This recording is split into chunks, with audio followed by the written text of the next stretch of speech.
پہلی بار میں نے اس لڑکی کو روڈ کراس کرتے ہوئے دیکھا تھا۔ جب بھی وہ روڈ کراس کرنے کے لیے 2-3 قدم بڑھاتی، کوئی نہ کوئی گاڑی یا موٹر سائیکل گزرنے لگتا اور وہ فوراً سے 4 قدم پیچھے ہٹ جاتی۔ پچھلے 5 منٹ سے میں یہی تماشا دیکھ رہا تھا۔ پھر سوچا کہ مدد کر دینے میں کوئی حرج نہیں ہے۔ تیزی سے قدم بڑھاتا ہوا لڑکی کے پاس چلا گیا۔ سامنے میری یونیورسٹی تھی اور مجھے بھی وہیں جانا تھا۔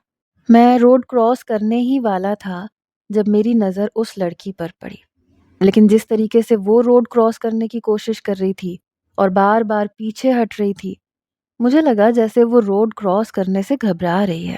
میں نے کہا ایکسکیوز می۔ میرے ایکسکیوز می کرنے پر اس نے مجھے دیکھا اور جلدی سے اپنی چادر درست کرنے لگی۔ کہنے لگی جی کہیے۔ میں نے کہا آپ کو روڈ کراس کروا دوں؟ میری بات سن کر پہلے تو وہ گھبرائی۔ کہنے لگی نہیں نہیں میں خود کر لوں گی۔ میں نے کہا پچھلے 5 منٹ سے تو نہیں کر پا رہی، میں کروا دیتا ہوں۔ کہنے لگی ہاں جی، وہ مجھے بہت ڈر لگتا ہے۔ میں نے کہا میں سمجھ گیا تھا۔ میں نے سامنے سے آنے والی گاڑیوں کو ہاتھ سے رکنے کا اشارہ کیا اور اس کا ہاتھ پکڑ کر اسے روڈ کراس کروا دی۔ مجھے حیرت یہ ہوئی کہ وہ میری ہی یونیورسٹی کے اندر جا رہی تھی۔ جب میں یونیورسٹی کے اندر جانے لگا تو کہنے لگی بس بس آگے میں خود چلی جاؤں گی، آپ کو مجھے اندر تک چھوڑنے کی ضرورت نہیں ہے۔ اتنی بھی پاگل اور بیوقوف تھوڑی ہوں جو آپ مجھے اندر تک چھوڑنے جائیں۔ میں نے کہا میں آپ کو اندر تک چھوڑنے نہیں جا رہا، میں اسی یونیورسٹی میں پڑھتا ہوں۔ کہنے لگی اچھا اچھا، تو آپ بھی میری طرح داخلہ لینے آئے ہیں؟ پھر اپنی نیلے رنگ کی کڑھائی والی چادر سر پر درست کرنے لگی۔ کہنے لگی کس طرح سے آئے ہیں آپ ہاسٹل میں بھی رہیں گے یا خالی داخلہ لے کر کلاس لے کر واپس اپنے گھر چلے جایا کریں گے؟ میں تو اس لڑکی کو بڑا ہی کم گو اور ڈرپوک سمجھ رہا تھا، لیکن وہ کئی سوال مجھ سے کر چکی تھی۔ میں نے کہا میرا آخری سال ہے، لیکن آپ شاید نئی ہے۔ کہنے لگی ہاں میں پہلی بار یونیورسٹی آئی ہوں۔ آپ کو پتہ ہے پورے خاندان میں واحد لڑکی ہوں جو یونیورسٹی تک آئی ہوں، اور ہمارے خاندان میں سب کہتے ہیں کہ لڑکیاں یونیورسٹی میں جا کے بگڑ جاتی ہیں، لیکن میں نے ابا کو بہت سمجھایا کہ مجھے پڑھنے کا شوق ہے، مجھے لازمی یونیورسٹی بھیجے۔ میں نے بڑی منتیں مانی تھی، میں نے بابا جی کے دربار پر چادر بھی چڑھائی تھی، پھر جا کے ابا مانے۔ میں تو اس لڑکی کو روڈ کراس کر کے پچھتا رہا تھا۔ جیسے ہی یونیورسٹی کے اندر داخل ہوئی مجھ سے کہنے لگی یہ داخلہ فارم کہاں سے ملے گا؟ میں نے ایک طرف اشارہ کر دیا جہاں پر لڑکے اور لڑکیوں کی لمبی قطار لگی ہوئی تھی۔ دوسری ملاقات میری اس لڑکی سے تب ہوئی جب اس کا داخلہ ہو چکا تھا۔ میں کینٹین میں اپنے دوستوں کے ساتھ بیٹھا باتوں میں مصروف تھا جب وہ لڑکی اپنی سہیلیوں کے ساتھ داخل ہوئی۔ مجھے دیکھتے ہی دور سے اس نے ہاتھ ہلایا، پھر فوراً سے میرے پاس آ کے کھڑی ہو گئی۔ کہنے لگی آپ وہی ہیں نا جس نے مجھے روڈ کراس کروایا تھا؟ میں نے کہا جی۔ میرے دوست میری شکل کی طرف دیکھنے لگے کیونکہ میں لڑکیوں سے زیادہ فری نہیں ہوتا تھا، نہ ہی زیادہ بات چیت کرتا تھا۔ کہنے لگی آپ کو پتہ ہے میرا داخلہ ہو گیا؟ میں نے کہا اچھا، بہت بہت مبارک ہو آپ کو۔ کہنے لگی خیر مبارک۔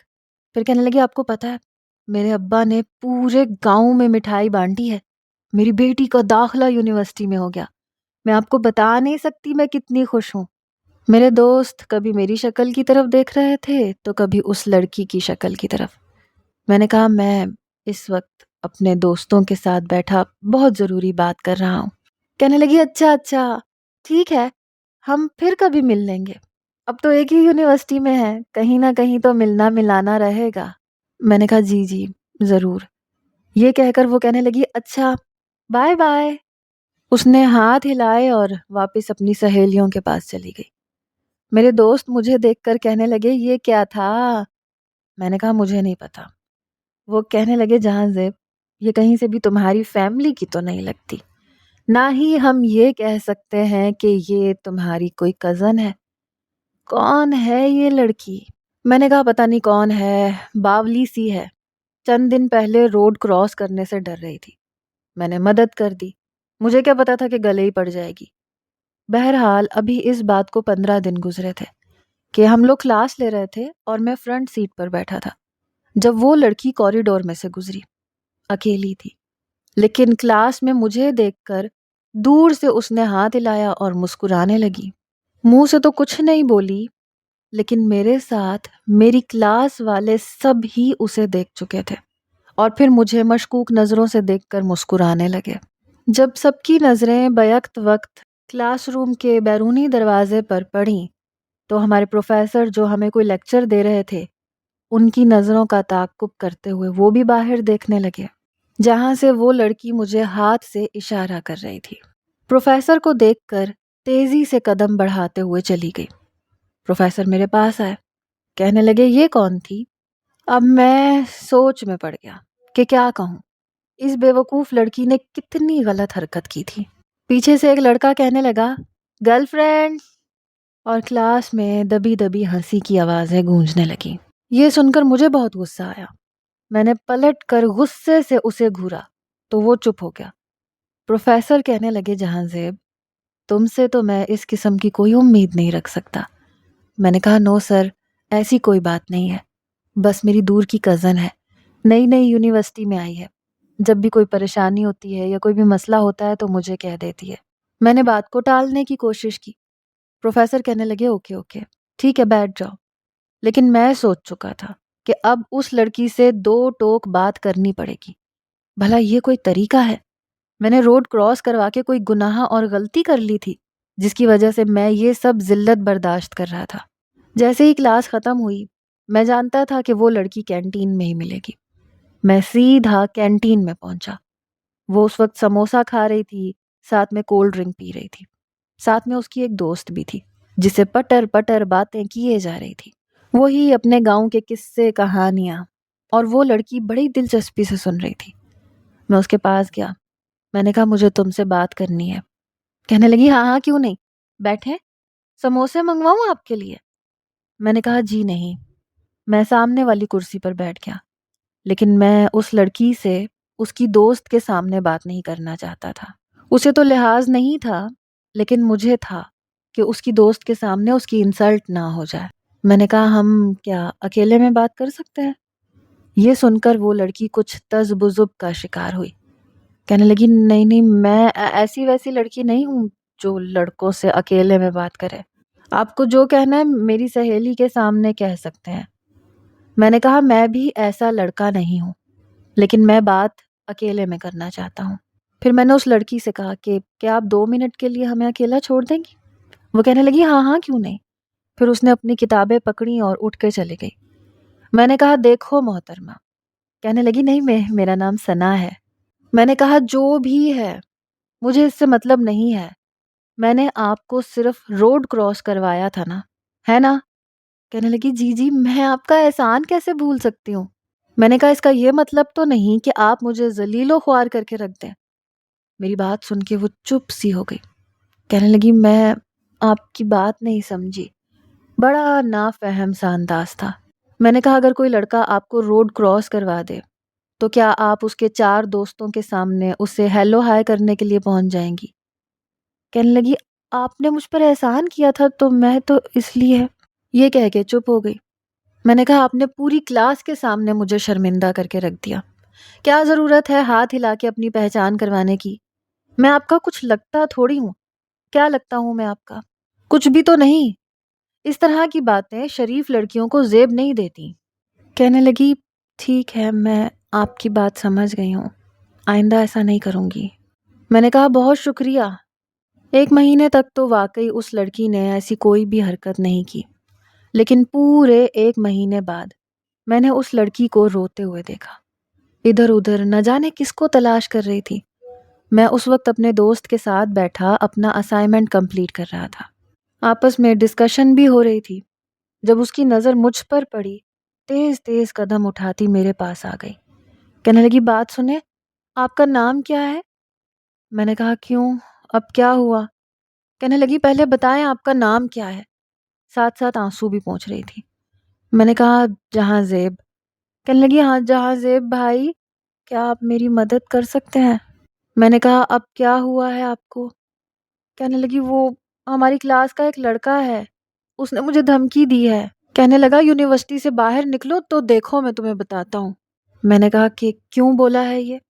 کہنے لگی بدتمیزی کر رہا تھا، بس میرا ہاتھ اٹھ گیا اور اس نے تماشا بنا لیا۔ یہ سن کر مجھے بڑا غصہ آیا۔ میں نے کہا چلو میرے ساتھ، میں دیکھتا ہوں اس کو۔ اس سے پہلے میں اپنے کف اوپر کرتا، میرا دوست کہنے لگا پاگل ہو گیا ہے، تمہیں کیا ضرورت پڑی ہے پرائی لڑائی میں ہاتھ گھسانے کی؟ میں نے کہا وہ اس کے ساتھ بدتمیزی کر رہا ہے، میں چپ چاپ شکل دیکھتا رہوں؟ اٹھو یہاں سے۔ میں نے اپنے دوست کو پیچھے کیا اور اس لڑکی کے ساتھ چل پڑا۔ وہ لڑکا واقعی اوباش قسم کا تھا۔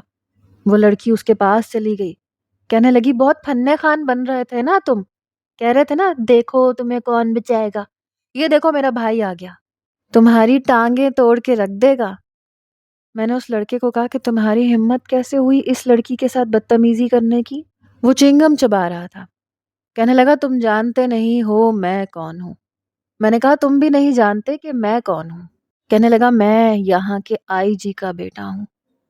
یہ سن کر میں چپ سا ہو گیا۔ کہنے لگا بس نکل گئی ساری ہیرو گیری۔ میں نے کہا کہ یہ تو تمہارے باپ کی پہچان ہے، تم کون ہو؟ تمہاری پہچان کیا ہے؟ کبھی یہ سوچا ہے تم نے؟ تمہیں کیا لگتا ہے لڑکیوں کو یوں پریشان کرنا، تنگ کرنا اچھی بات ہے؟ بہرحال میں نے اسے خوب شرمندہ کرنے کی کوشش کی۔ وہ لڑکا چپ ہو گیا۔ میں کوئی بدماش قسم کا لڑکا نہیں تھا، لیکن بہرحال معاملہ رفع دفع کر چکا تھا۔ وہ لڑکی میرا بہت زیادہ شکریہ ادا کرنے لگی۔ میں نے اسے بھی سمجھایا کہ دوبارہ اس قسم کے لڑکوں کو اگنور کرو تو بہتر ہے، یعنی جواب دینے کی یا تھپڑ مارنے کی کوشش مت کرنا۔ کہنے لگی جہاں زیب بھائی میں سچ کہہ رہی ہوں، میں نے اسے کچھ بھی نہیں کہا تھا، بس یہ خام خواہ مجھ پہ فکرے کس رہا تھا۔ میں تب بھی چپ رہی، لیکن جب اس نے میری چادر کھینچی تو مجھے بہت غصہ آیا۔ چادر عورت کی عزت ہوتی ہے نا، وہ کوئی کھینچے گا تو کوئی لڑکی برداشت نہیں کرے گی۔ بس میرا ہاتھ اٹھ گیا اس پر، اس نے تماشا بنا دیا۔ میں نے بھی کہہ دیا کہ میں اکیلی نہیں ہوں، یہ نہ سمجھے کہ میں اکیلی لڑکی ہوں تو جو چاہے کر لے گا۔ دھمکیاں دے رہا تھا کہ تمہیں برباد کر کے رکھ دوں گا۔ تو میں نے کہا کہ میرا بھائی تمہیں چھوڑے گا نہیں۔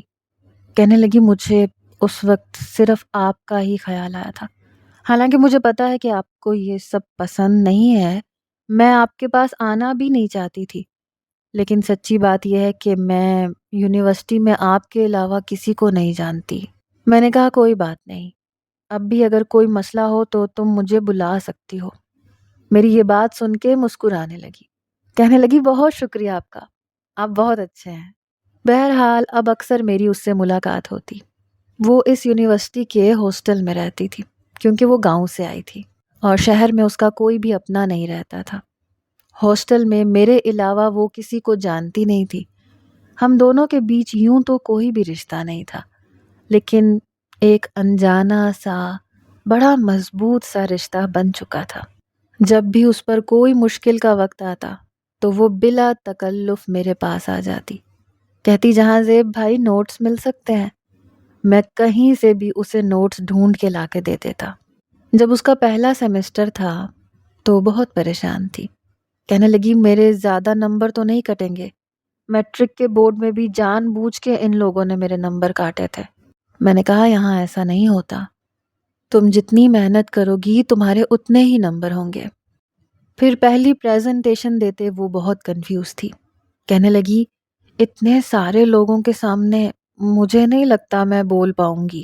میں نے کہا ٹھیک ہے تم پہلے میرے سامنے بولو۔ میں نے اسے کافی دفعہ پریکٹس کروائی اور جب اس نے اچھی پریزنٹیشن دی تو سب سے پہلے خوشی خوشی میرے پاس بتانے کے لیے آئی۔ میں نے کہا تم تعلیم حاصل کر کے کیا کرو گی؟ کہنے لگی مجھے وکیل بننے کا بڑا شوق ہے۔ میں نے کہا وکیل تو جھوٹے ہوتے ہیں۔ کہنے لگی لیکن میں سچی وکیل بن کے عورتوں کے حقوق کے لیے لڑوں گی۔ آپ کو پتہ ہے جس گاؤں سے میرا تعلق ہے وہاں کتنا زیادہ پردہ کرتے ہیں، برسوں سے یہ ریت چلی آ رہی ہے، اور گاؤں والے یہ بھی جانتے ہیں کہ یہ بیکار ہے، فضول ہے، بے معنی ہے، لیکن پھر بھی صرف اس لیے کرتے ہیں کیونکہ باپ دادا سے چلی آ رہی ہے۔ جب میں وکیل بنوں گی نا، میں ان سب رسموں کو توڑ کے رکھ دوں گی۔ بہت کچھ سوچا ہے میں نے، جس دن آپ فری ہوں گے اس دن آپ کو ضرور بتاؤں گی۔ میں اس لڑکی کی باتیں سن کے مسکرانے لگا، محض یہی کہتا کہ ہاں ہاں ضرور سنوں گا تمہارے قصے کہانیاں، اور میری دعا ہے کہ تم بہت بڑی وکیل بنو۔ پھر جب میں نے کہا کہ جب تم بڑی وکیل بن جاؤ گی تو کہیں مجھے بھول تو نہیں جاؤ گی، وہ ہنسنے لگی، کہنے لگی آپ کو نہیں بھول سکتی، آپ کے مجھ پر بہت احسان ہے، اور میں احسان فراموش قسم کی لڑکی نہیں ہوں، ہمیشہ اپنے محسن کو یاد رکھتی ہوں۔ اب ایسا ہونے لگا تھا کہ روز یہ کہیں نہ کہیں میری اس سے ملاقات ہو جاتی، 5 منٹ ہماری بات چیت بھی ہو جاتی، بس اتنا ہی تھا۔ پھر ایک دن جو خبر میں نے سنی اس نے میرے پاؤں کے نیچے سے زمین نکال دی۔ میری بہن کی شادی تھی اور اس کی شادی کی تیاریوں میں کچھ دن یونیورسٹی نہیں جا سکا۔ بہن کا معاملہ تھا، اس لیے 100 جھمیلے تھے گھر میں جو مجھے ہی نمٹانے تھے۔ اس کی رخصتی کے بعد مجھے یونیورسٹی جانے کا وقت ملا، لیکن جب میں وہاں پہنچا تو میں نے ثنا کو کہیں بھی نہیں دیکھا۔ پتہ نہیں میں نہ چاہتے ہوئے بھی کیوں اس کا تلاشی تھا، بار بار میری نظریں اس کو تلاش کر رہی تھیں۔ میں نے اپنے دوست سے بھی پوچھا کہ وہ لڑکی میرا پوچھنے تو نہیں آئی تھی؟ کہنے لگا کون؟ وہ باولی؟ میں نے کہا ہاں وہی باولی۔ کہنے لگا خیر تو ہے جہاں زیب میاں، آج تک کبھی تم نے کسی لڑکی کے بارے میں نہیں پوچھا اور اس کے بارے میں پوچھ رہے ہو؟ میں نے کہا تم غلط سمجھ رہے ہو، وہ مجھے بھائی کہتی ہے اور شاید سمجھتی بھی ہے۔ وہ کہنے لگا اس سے کیا ہوتا ہے، ہماری بھی بہت سی کزنیں ہمیں بھائی بھائی کہتی ہیں لیکن پھر بیویاں بن جاتی ہیں۔ میں نے کہا ایسی کوئی بات نہیں ہے۔ کہنے لگا نہیں میرے پاس کوئی لڑکی نہیں آئی۔ کہنے لگا اصل میں بھی 2-4 دن سے یونیورسٹی نہیں آ رہا، مجھے لگتا ہے شاید آج وہ یونیورسٹی ہی نہیں آئی ہوگی۔ لیکن جب وہ 2-3 دن تک نہیں آئی تو میں اس کے ہاسٹل پہنچ گیا۔ میں نے اس کا نام لیا، میں نے کہا کہ ثنا اللہ اسی ہاسٹل میں رہتی ہے۔ یہ بات سن کر وارڈن نے مجھے بڑے غور سے دیکھا، کہنے لگی اس سے کیا کام ہے؟ میں نے کہا میں اس کا کزن ہوں، اس سے ملنا چاہتا ہوں۔ کہنے لگی پتہ نہیں شاید وہ اپنے گاؤں جا چکی ہے، پچھلے 5 دن سے اس لڑکی کا کچھ بھی پتہ نہیں ہے، عجیب لڑکی ہے، ہمیں بتایا بھی نہیں ہے اور منہ اٹھا کے گاؤں چلی گئی ہے۔ میں حیران ہوا تھا، اس کا کوئی فون نمبر میرے پاس نہیں تھا۔ ابھی میں اس ہاسٹل سے باہر نکل ہی رہا تھا جب ایک بوڑھا شخص مجھ سے ٹکرا گیا۔ دھوتی پہنی ہوئی تھی، اوپر سفید کرتا تھا، سر پہ پٹکا سا بندھا ہوا تھا، داڑھی سفید تھی، بڑی پریشانی کے عالم میں تھا۔ وارڈن سے جا کر کہنے لگا میری بیٹی کدھر ہے؟ 4 دن ہو گئے اس نے مجھ سے فون پر بات نہیں کی۔ وارڈن کہنے لگی کون ہو میاں، کون ہے آپ کی بیٹی؟ وہ کہنے لگا ثنا اللہ۔ یہ سن کر میں وہیں رک گیا۔ وہ کہنے لگی کہ وہ لڑکی تو 4 دن سے ہاسٹل سے غائب ہے، ہمیں تو لگا تھا کہ شاید گاؤں چلی گئی ہوگی۔ کہنے لگا نہیں گاؤں میں تو نہیں آئی میری بچی، 4 دن سے میرا فون نہیں اٹھا رہی اور 3 دن سے اس کا فون بند ہے، اور ایسا کبھی نہیں ہوا، وہ تو روزانہ مجھ سے ڈھیروں باتیں کرتی تھی۔ وارڈن کہنے لگی ہمیں نہیں معلوم وہ کہاں گئی ہے۔ اس کا باپ کہنے لگا ایسے کیسے نہیں معلوم، میری بچی آپ لوگوں کی ذمہ داری پہ یہاں رہ رہی تھی۔ وہ کہنے لگی کہ دیکھیں اگر وہ خود بخود کہیں گئی ہے تو ہم کیا کہہ سکتے ہیں، ہمیں کیا معلوم کہ وہ کہاں چلی گئی ہے۔ اس کا باپ رونے لگا کہ میری بچی کہاں چلی گئی۔ میں فوراً اس کے پاس گیا، میں نے کہا کہ یہ آپ کی رسپانسبلٹی تھی۔ کہنے لگی ہماری رسپانسبلٹی اس وقت ہوتی ہے جب لڑکی ہمارے ہاسٹل میں موجود ہو۔ ارے جب وہ لڑکی یونیورسٹی سے واپس ہاسٹل ہی نہیں آئی، کہیں چلی گئی تو ہم کیا کہہ سکتے ہیں؟ مجھے خود سن کے فکر ہونے لگی، میں بے حد پریشان ہو کے رہ گیا۔ میں نے جب یہ بات اپنے دوست کو بتائی تو وہ کہنے لگا تم مصیبت میں نہ ہی پڑو، پتہ نہیں وہ لڑکی کہاں گئی کہاں نہیں، تمہیں زیادہ گہرائی میں نہیں جانا چاہیے۔ میں نے کہا تمہارا دماغ خراب ہے، تم ہوش میں تو ہو، کیا کہہ رہے ہو؟ وہ لڑکی 4 دن پہلے نہ ہاسٹل گئی ہے نہ اپنے گاؤں میں گئی ہے۔ اس کا باپ رو رو کے پاگل ہو گیا ہے اور تم کہتے ہو کہ مجھے اس معاملے میں پڑھنا نہیں چاہیے۔ وہ کہنے لگا میں تو تمہیں مشورہ دے رہا ہوں، آگے تمہاری مرضی ہے۔ بہرحال میں نے اس کے والد کے ساتھ جا کر پولیس میں رپورٹ کروائی، تفتیش بھی شروع ہو چکی تھی، لیکن وہ لڑکی کہیں بھی نہیں مل رہی تھی۔ 3 دن بعد اس لڑکی کا پتہ چلا تو پتہ چلا کہ وہ ہسپتال میں ہے۔ کوئی صبح کو اپنی گاڑی سے اسے ہسپتال کے باہر پھینک کر چلا گیا تھا۔ ہسپتال کے عملے نے اسے داخل کر لیا میں اس لڑکی کے ہسپتال پہنچا۔ میں نے دیکھا تو میں نے اپنی آنکھیں میچ لیں۔ مجھے دیکھ کر اس لڑکی نے بھی اپنا رخ بدل لیا۔ پولیس کا عملہ بھی وہاں موجود تھا۔ وہ اس سے پوچھنے لگے کہ اس کے ساتھ یہ سب کچھ کس نے کیا ہے۔ اس کا باپ تو یوں تھا جیسے اگلا سانس نہیں لے پائے گا۔ وہ وہیں دم بخود ہو کے بیٹھ گیا۔ جو کچھ اس کی بیٹی کے ساتھ ہوا تھا وہ کوئی چھوٹا موٹا حادثہ نہیں تھا۔ اس کے ساتھ زیادتی کی گئی تھی۔ اس کی حالت بہت خراب تھی۔ لگ رہا تھا کہ وہ زندہ ہی نہیں رہ پائے گی۔ پولیس نے جب اس سے پوچھا کہ اس کے ساتھ یہ سب کچھ کس نے کیا تو پہلے تو وہ خاموشی سے دیوار کی جانب دیکھنے لگی۔ بتاؤ یہ سب کس نے کیا ہے؟ تو اس نے اپنا کپ کپاتا ہوا ہاتھ اوپر کیا، انگلی اٹھا کر میری طرف اشارہ کر دیا کہ اس شخص نے مجھے برباد کر کے رکھ دیا۔ یہ سن کر تو میں اپنے ہوش و حواس کھونے لگا۔ اس کا باپ بھی میری طرف دیکھنے لگا۔ پولیس والے بھی حیرت سے مجھے دیکھنے لگے۔ پھر وہ لڑکی پھوٹ پھوٹ کے رونے لگی، کہنے لگی اس شخص نے مجھے کہیں کا نہیں چھوڑا، مجھے برباد کر کے رکھ دیا۔ اس لڑکی کا والد اٹھ کر اس کے پاس آ گیا، کہنے لگا یہ تو تمہیں ڈھونڈنے میں ہماری مدد کر رہا تھا۔ کہنے لگی آپ کے سامنے شریف بن رہا تھا۔ میں پچھلے 1 ہفتے سے اس کی قید میں ہوں۔ میری بربادی کا ذمہ دار یہ ہے۔ میں اس کے پاس آ گیا۔ میں نے کہا یہ کیا کہہ رہی ہو؟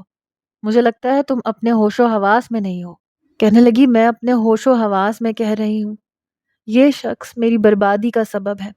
خدا کے لیے اسے گرفتار کر لیں اور اسے سخت سزا دیں۔ یہ سننا تھا کہ پولیس کے اہلکار میرے پاس آ گئے۔ میں تو اس لڑکی کو ہکا بکا دیکھتا رہ گیا۔ پولیس کے اہلکار مجھے گرفتار کرنے لگے، کہنے لگے کہ آپ کے خلاف FIR کٹ گئی ہے کیونکہ ہم نے اس لڑکی کا بیان لے لیا ہے۔ میں نے کہا میں نے ایسا کچھ نہیں کیا۔ مجھے سمجھ نہیں آ رہی تھی وہ مجھ پر کیوں الزام لگا رہی تھی۔ پھر پولیس نے مجھے گرفتار کر کے پولیس اسٹیشن میں بند کر دیا۔ میرے والد اور بڑے بھائی اسٹیشن پہنچے، کہنے لگے کہ یہ سب کیا ہے؟ کیا تم نے کیا ہے؟ میں نے کہا بابا میں نے کچھ نہیں کیا، پتہ نہیں وہ لڑکی کیوں جھوٹ بول رہی ہے۔ کچھ دیر بعد میرا دوست بھی آ گیا، کہنے لگا میں تمہیں پہلے ہی کہہ رہا تھا کسی مصیبت میں مت پھنسو، لیکن تم باز نہیں آئے نا۔ دیکھ لیا تم نے اس لڑکی کو، اس نے الٹا تم پر الزام لگا دیا، حالانکہ کیا نہیں کیا تم نے اس کے لیے۔ میں تو سمجھ ہی نہیں پا رہا تھا کہ وہ میرے ساتھ ایسا کیوں کر رہی ہے۔ وہ تو کہتی تھی کہ میں اپنے محسن کو کبھی نہیں بھولتی، پھر اس نے میرے ساتھ یہ سب کچھ کیوں کیا؟ اس نے میرے بارے میں ایسا سوچ بھی کیسے لیا؟ جو کچھ میرے ساتھ ہوا وہ دھوکا تھا، لیکن جو کچھ اس کے ساتھ ہوا وہ بہت برا تھا۔ وہ اگر سچ بتا دیتی تو میں اس شخص کے ساتھ لڑ جاتا جس نے اس معصوم لڑکی کے ساتھ یہ سب کچھ کیا تھا، لیکن میں یہ سوچ بھی نہیں سکتا تھا کہ وہ مجھ پر اتنا بڑا الزام لگا سکتی ہے۔ پہلی پیشی پر عدالت نے میرے سامنے بس 2 راستے رکھے تھے کہ یا تو میں اس لڑکی سے نکاح کر لوں یا پھر میرے خلاف کارروائی کی جائے گی، کیونکہ یہ ڈیمانڈ اس لڑکی کی طرف سے تھی اور اس کے باپ کی طرف سے بھی۔ یہ تو میں جاننا چاہتا تھا کہ آخر اس نے مجھ پر الزام کیوں لگایا، اس لیے میں نے حامی بھر لی اور لڑکی سے نکاح کر لیا۔ لیکن جیسے ہی میں اس کے کمرے میں گیا تو جو کچھ اس نے میرے ساتھ کیا میں سوچ بھی نہیں سکتا تھا۔ اس لڑکی میں اتنی آگ تھی کہ